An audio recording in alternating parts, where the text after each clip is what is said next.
Good evening, glad that you are watching your channel of choice on the news tonight.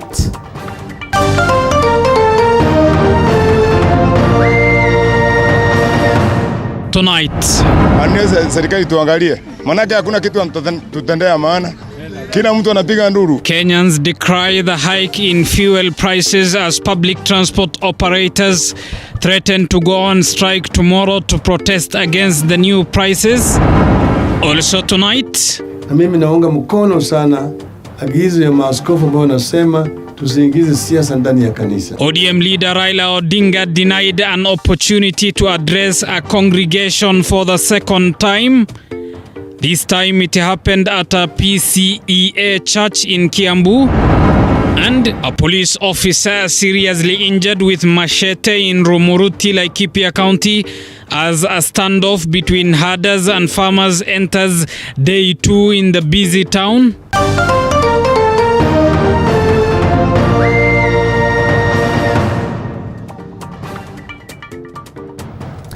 Ann Wairimu is our sign language interpreter. Good evening, I'm Abubakar Abdullahi. Welcome to the broadcast. To our top story tonight, and hundreds of Tiati residents today took to the streets of Chemolingot town demonstrating against the arrest of their area member of parliament, William Kamket. They claim that his arrest was illegal. In Laikipia, a police officer is alleged to have been attacked by pastoralists who are on a revenge mission. Mudhoni Maina begins our broadcast tonight. Business came to a stop in Chemolingot town as Tiati residents were up in arms against the arrest of their MP William Kamket for his alleged involvement in the current conflict in Olmoran, Laikipia County. Tunashangaa kwa nini anashikwa kwa sababu ya makosa ya watu wengine wenye wako huko Laikipia na hapa ni Tiati. Sisi tunajua ya kwamba Kamket ako innocent. This is afterward representatives from the area pressing the government to release Kamket, who was charged for offences of conflict, murder and damage to property. Government agencies in Laikipia are failed. Those people who are supposed to give the government real information are failed. Instead, they have sought for a soft landing. And always their soft landing is Tiati leadership. We want to ask the president, and I'm speaking directly to Uhuru. We are not the children of a lesser god, Mr. Uhuru Kenyatta. Sisi atuhusiki na Laikipia. Sisi kama wapokoti ya Tiati tuko Baringo County. Na tunachinda kujua ya kwamba kwa nini Laikipia wakiwa na shida zao ikawa ni Kamket ndiye anafaa kujibika. Kamket was summoned to DCI headquarters in Nakuru last week and later released on 500,000 Kenya shillings bond. But yesterday, when he appeared before a Nakuru court, he was arrested pending a request by the prosecution, who said he is interfering with witnesses. He is set to appear in court tomorrow. Aware in Laikipia, tension has continued to build up in Rumuruti town as businesses are paralyzed for the second day in a row as residents clash with herders. On Wednesday morning, Administration Police Officer Charles Mbiu was allegedly attacked with machetes and seriously wounded by armed herders at the disputed Marura farm. The officer is admitted at Unison Hospital. The herders later proceeded to set ablaze a motorcycle belonging to a farmer. The herders are believed to be out for revenge following an incident where their motorcycles were banned by residents who were protesting in Rumuruti town on Tuesday. Frederick Mwangi, who is the Rumuruti town business community chair, said clashes were hurting businesses in the busy town, which is also the Laikipia County headquarters. Na yale mambo tumeona ni sasa sisi tuongee na vijana wetu na hawa waongee na vijana wao, na inakuwa vigumu sababu vijana ni kama wanafanya mambo haya wakiwa hawana idhini ya wenye mali. Lakini hata hivyo tunataka sheria ambazo ziko sasa kulingana na wale ambao wavamizi wa mashamba na wale ambao wanalima, iangaliwe vizuri ili ilinde mtu yoyote ambaye ako katika makao haya ya Laikipia. This state of insecurity continues in Laikipia despite the operation by the government to expel criminals from the county. Muthoni Maina, TV47. Now, Kenyans have complained following yesterday's hike in fuel prices as announced by the Energy and Petroleum Regulatory Authority. They have decried the high economic times and are now calling on the government to come up with measures that will reduce the fuel prices. In Nairobi, Kenyans have decried the increase in fuel price and the high cost of living. No, it's going to affect it very badly because everybody is going to be affected, even the one from the bottom. Everybody. Bodaboda and matatu operators now decry that commuters are hesitant to use public transport, hence causing a big dip in their daily earnings. There's a big problem, there's a big issue. To we bodabodas, what are we going to do to the customers? There are those who are like requesting for us to carry them at 50 bob. Ile kitu iko, mafuta iko bei juu sana. Hata sisi tunasita tutaongeza nini? Kwa sababu hata watu hawana pesa. In Embu County, the case is not different. Embu residents say that increase in fuel price amidst the pandemic was a misguided move. Tutapata pesa ya kulipa ile karuni tunalipa na ya kukura na ya kulipa nyumba tutatoa wapi tamani? Hii mambo ya mafuta imetuvinyiria sana bwana. Sababu hii serikali yetu wakati mwingine tunaona ikituvivinya sana. Na hasa wafanyabiashara kama sisi watu wa Embu. Sasa tunaona ile mambo tulikuwa nayo mbele haifanyi. Public service operators have been forced to increase the fare prices and the customers are also protesting. Sasa ndio hakuna kitu mtu anapata na hatuwezi ongezea abiria nauli.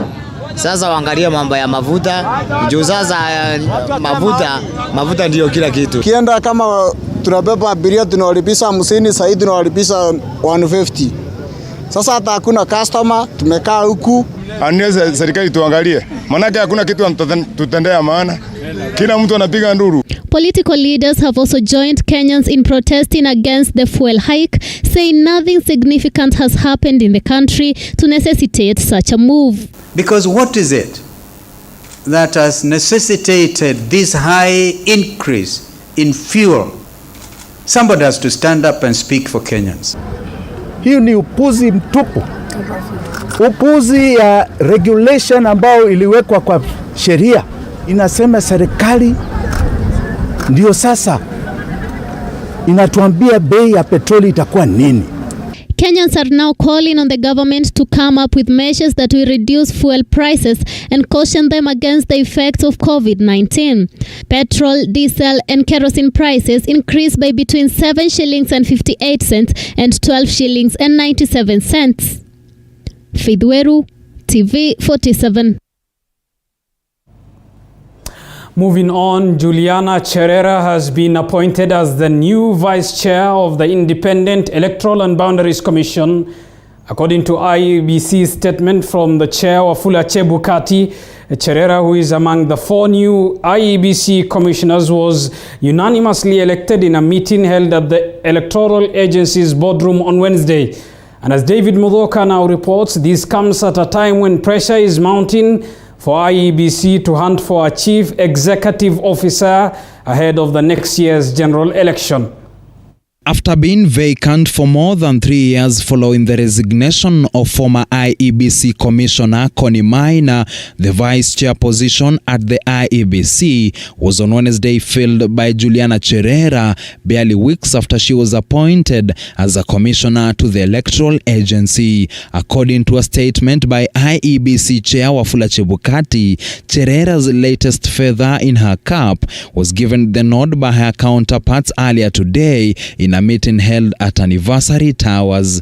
But with one problem already sorted, pressure is mounting for the IEBC to tackle another glaring problem: the appointment of a chief executive officer in official capacity to fill the shoes of former IEBC CEO Ezra Chiloba, who was axed from the electoral agency months after the heated 2017 general elections. It is unfortunate that the IEBC continues to suffer from a trust deficit.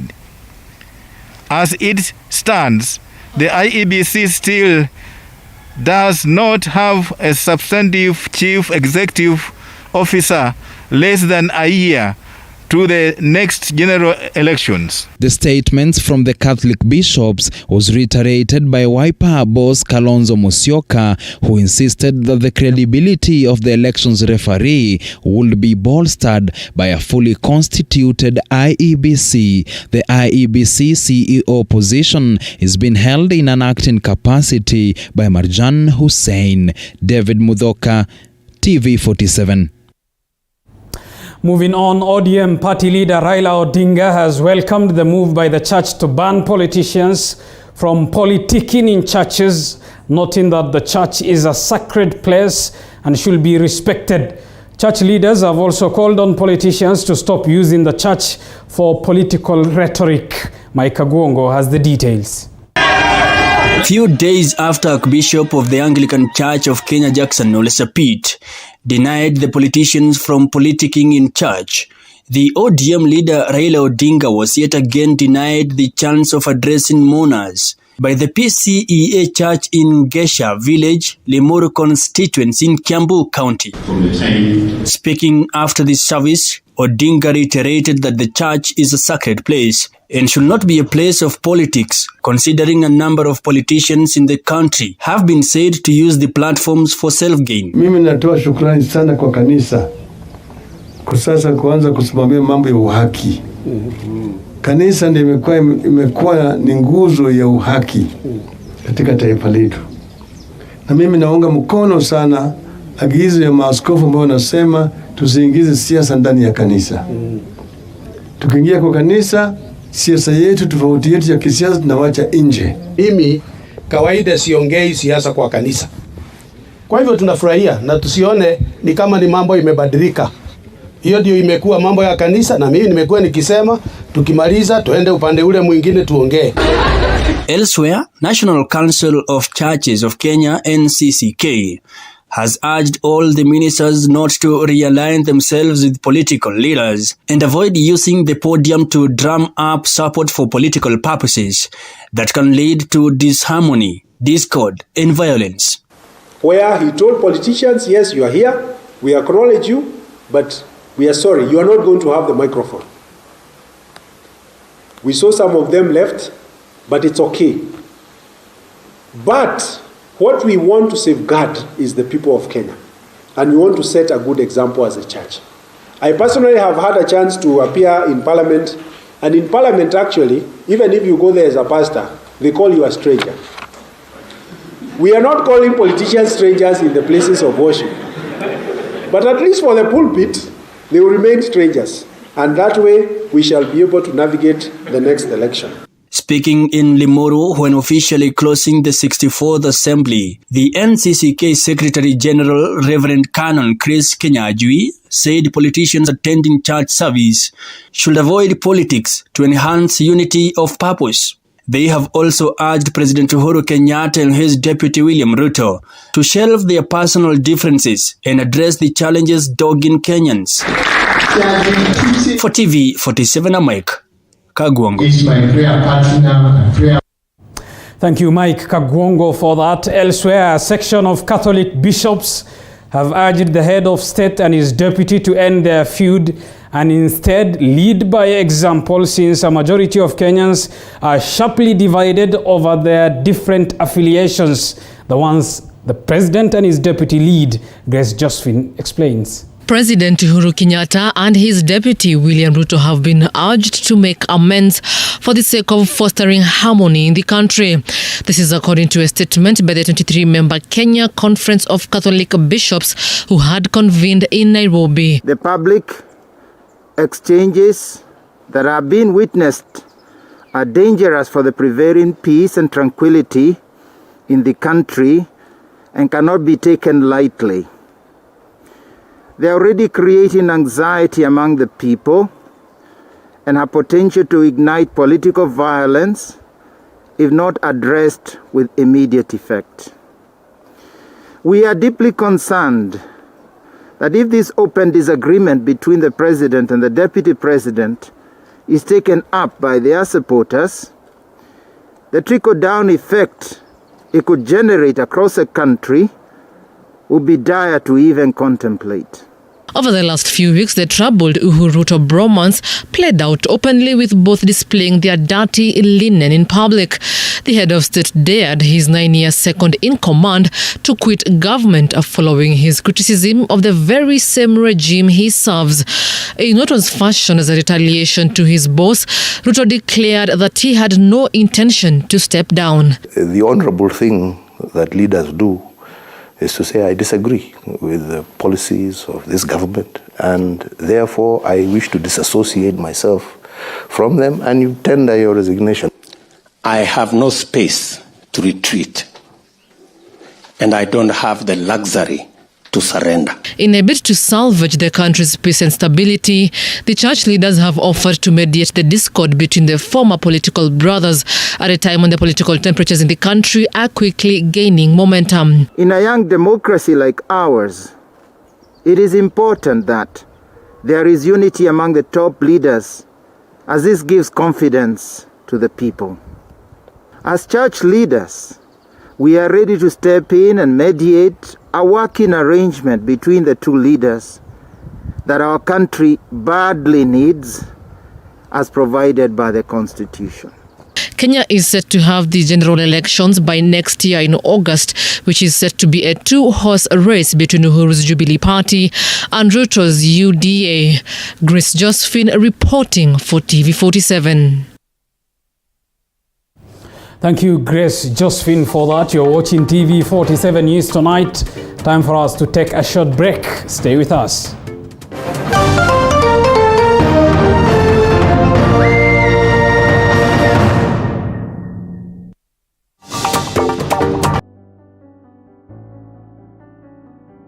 Ability is common in everyone. Those abled differently also have immense ability. Maybe we are not good in both, but we can be good in life.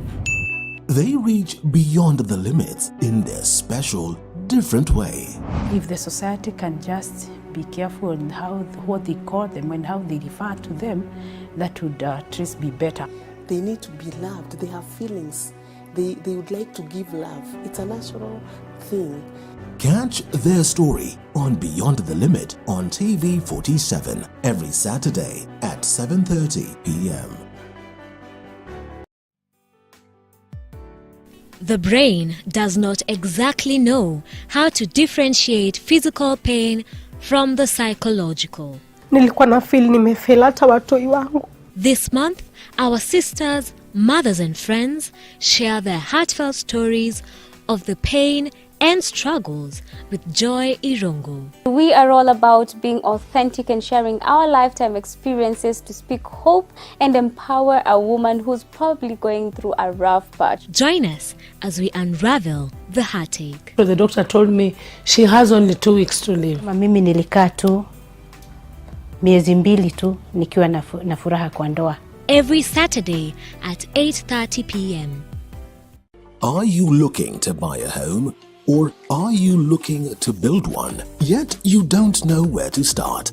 Well, The Realtor is your home of real estate development information, whether you are looking to invest in the city or outside the city. We link you with the experts in the field, be it designing. We have also a very nice lighting and then gypsum decoration on the top of the ceiling. Roofing.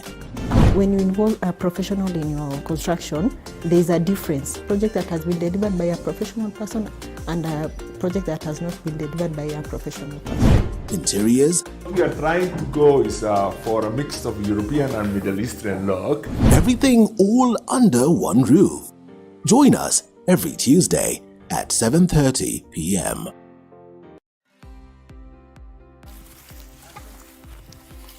Any waste stream in our society can be turned into a revenue stream.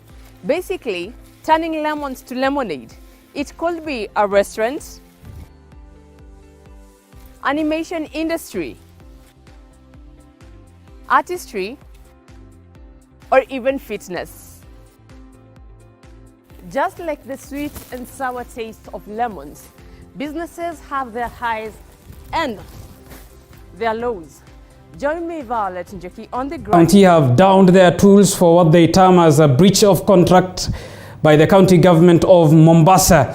The doctors say they have not been paid their salaries for several months, and now their statutory deductions have not been forwarded to relevant authorities. KMPDU Coast Branch has now threatened to sue the county in a bid to find justice for the doctors.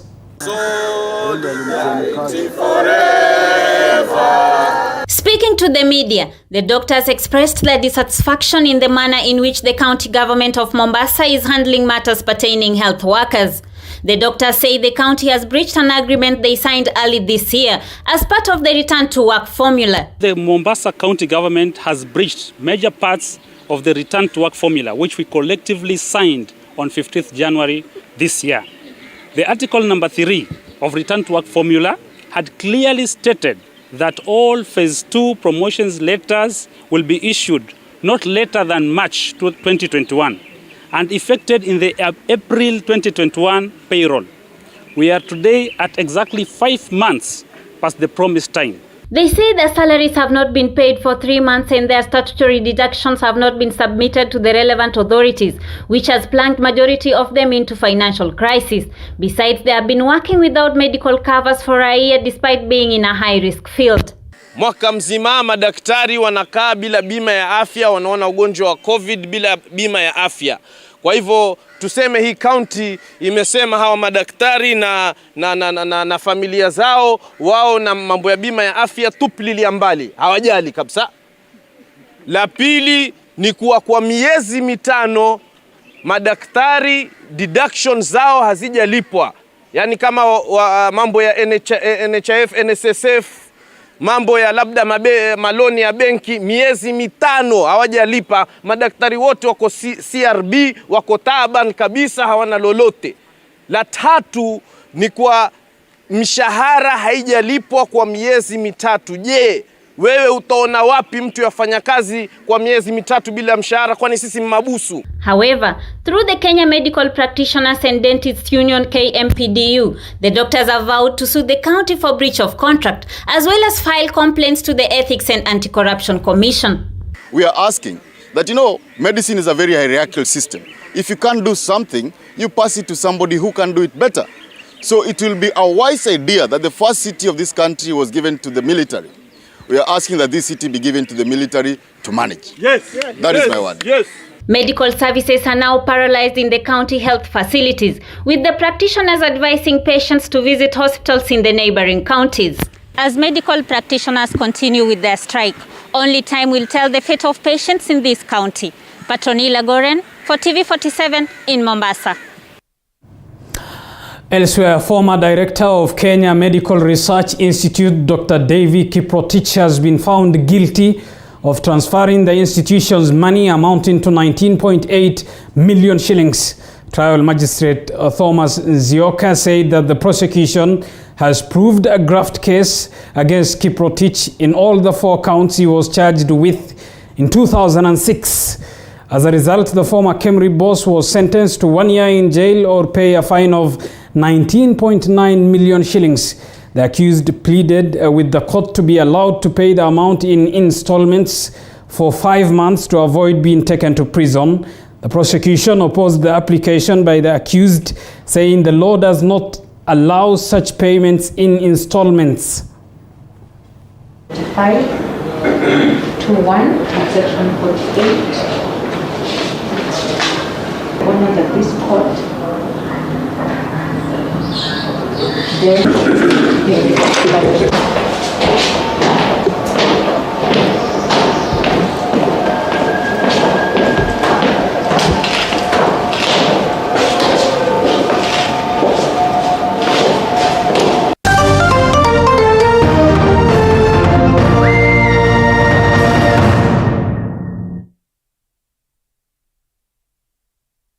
Let's get to some business news. And residents of Kendu Bay have petitioned the governor and the private sector to consider putting up a commercial bank in town. They decry that even as the town is a commercial hub, that it does not have a bank and they rely on mobile banking platforms. James Okoth reports.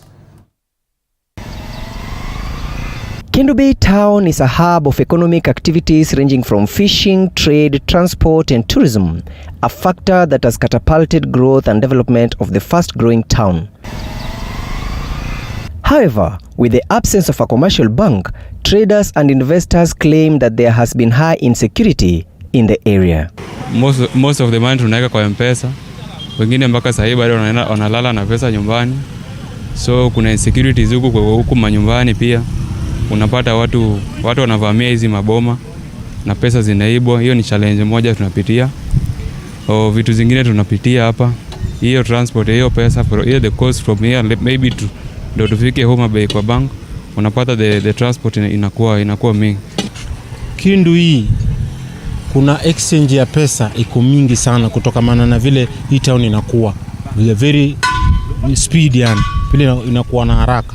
So there is a need, at least hata kama serikali, hata kama ni county government, waweze kuwekeza hata kama ni buildings, hata kama ni hizi microfinances, hata banks, itaweza kusaidia jamaa za bodaboda. There are so many businesses hapa. Kuna soko iko hapo, bodaboda wako na vijana wadogo pia wanacheza chama hapa na pale. So itawapatia nafasi nzuri pia ya kuweza kujisukuma moja mbili tatu ya kukua kibiashara. They are now appealing to both the government and the private sector to help them invest their income confidently and securely by setting up a commercial bank in the town. Bank zikija tutarahisishiwa kazi juu tutakuwa tunapata loans pia hapo. Na pia maybe some of the documents tutakuwa tunawekeza hapo, so itakuwa very good boost kwa biashara ya Kendu Bay town. So my appeal kwa national government, walete banks hapa, hata kama ni Equity, hata kama ni hizo za cooperative, iweze kusaidia vijana na wamama especially. While speaking to journalists, Dr. Leonard Akajo, one of the political leaders in the area, also attributed high insecurity in the area to lack of a commercial bank in Kendu Bay town and called on the banking sector to look into the matter so as to alleviate the insecurity in the area. In Karachuonyo, we have no bank at all in Kendu Bay. There's bank in Beta, everywhere, small towns. Kendu Bay started a long time ago, and you find that even now there's no bank there. So people are really suffering because they have to go to Homa Bay, they have to go to Kisumu or Mbita to bank. So we urge the banks to open themselves for us so that they can come and invest in our area, because there's a lot of potential here. So they should not ignore us anymore. We need at least 3 major banks in our area for our people to invest in. Besides lack of commercial banks in Kendu Bay, the town also does not have SACCOs. The only solution for the residents is mobile money platforms. The M-Pesa only carries like 300,000 maximum. So I would also challenge the M-Pesa, the Safaricom company, to ensure that they increase at least the M-Pesa, the value of the money in the M-Pesa to be at least 1 million Kenya shillings. James Okoth reporting for TV47 from Homa Bay County. Moving on, the Kenya Private Sector Alliance has launched a mass vaccination exercise that is aimed at boosting the government's efforts for the country to reach herd immunity sooner. The exercise will be administered in conjunction with 7 hospitals approved by the Ministry of Health. Public may be having about the initiative we are taking. So I'll start with my far right. That's a Okay, so we were discussing among ourselves as private sector and saying what else, how can we speed up vaccination in the country? Because when we look at the data, and I know Dr. Gakombe will be sharing a little bit about that, is that where there's been increased vaccination, the economies are rebounding much easier, much better, and we're seeing more jobs getting created, we're seeing less deaths, less sick people, and we thought we could play a part as private sector. We are especially happy because this partnership has seen the realization of us having the J&J platform in the country. And what is even more exciting is that this J&J has been availed through public resourcing. Resources from Exchequer together with resources from the private sector have made this possible. And we do intend to conduct the vaccination in the private sector in phases. We've just commenced on the first phase. As Carol has shared, we have good reception, good numbers coming in.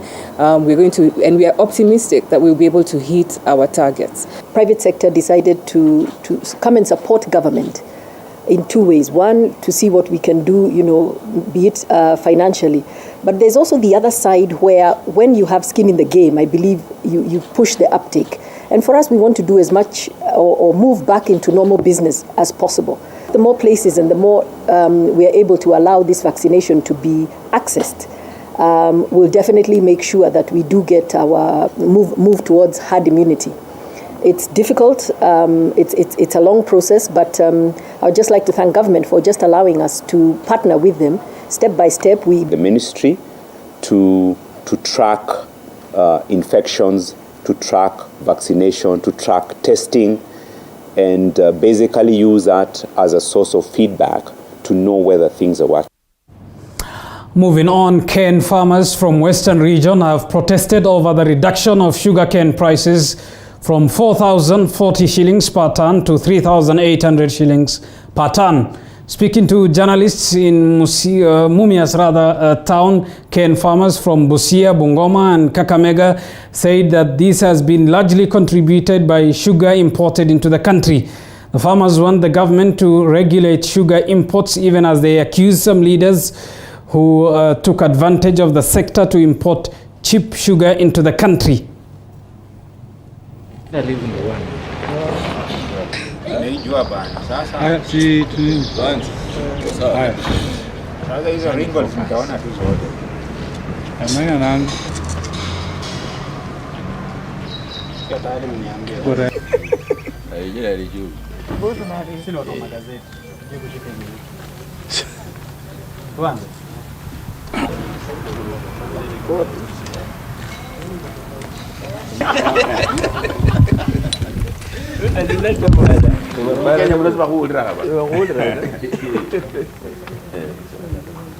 Tunajua ya kwamba bei ya miwa, ya tani ya miwa imeshukishwa maradufu na wale millers. Na tumejaribu kufuatilia ni kwa sababu gani bei hii imeshuka kutoka kwa 4,040 ambayo wamekuwa wakilipa wakulima hadi kwa shilingi 3,833 ambayo kwa sisi wakulima ni bei ambayo imeshukishwa kiwango kikubwa sana. Tunataka tutoe rai kwa serikali ya Kenya isimamishe maneno ya importation mara moja. Kitu cha pili, tunataka tuhakikishe ya kwamba hii sukari ambayo inaingia kupitia vichochoroni kama kule Uganda, Busia na Malaba, hizo border wahakikisha ya kwamba those porous borders zimefungwa. Tunaonelea kwamba kila mwaka tukikaribia uchaguzi, sukari inatoka nje kwa minajili ya kutafuta pesa ya kufanya campaign. Kwa hivyo sisi tunasema tumejua wale ambao wanaleta sukari hapa ndio wale mabwenyenye ambao wanasponsor various presidential candidates. Sasa wanatafuta pesa ili hizo pesa wakuje tena watumwagie sisi wananchi tuwapigie kura. Na tunasema ya kwamba tunatoa makataa ya siku 21, na ikiwa serikali ya Kenya haitafanya hivyo, sisi kama wakulima tutaamua kwa kimoja ya kwamba miwa yetu hatutapeleka katika factory hizi ziweze kusiagwa tena. Paka jinsi ambavyo serikali itakuja kuingilia maneno haya, wahakikisha ya kwamba mkulima anaangaliwa mambo yake kisawasawa. Viongozi ambao tumepigia kura kutoka sugarcane growing zones, saa hii tuko na hii shida. Nyinyi wote mmenyamaza. Hatujui kama nyinyi pia mko part of the importation of hii cheap sugar. Hatujui kama nyinyi hamuoni wakulima tunaumia. So we are calling upon them, elected leaders, you either stand with us or imebaki miezi 10 we shall sort you out. Mbolea imefika 4,000 na wewe unalipwa shilingi 3,800. Kwa hakika wakulima tunaumia. Tafadhali Uhuru Kenyatta na rais na dhibiti wako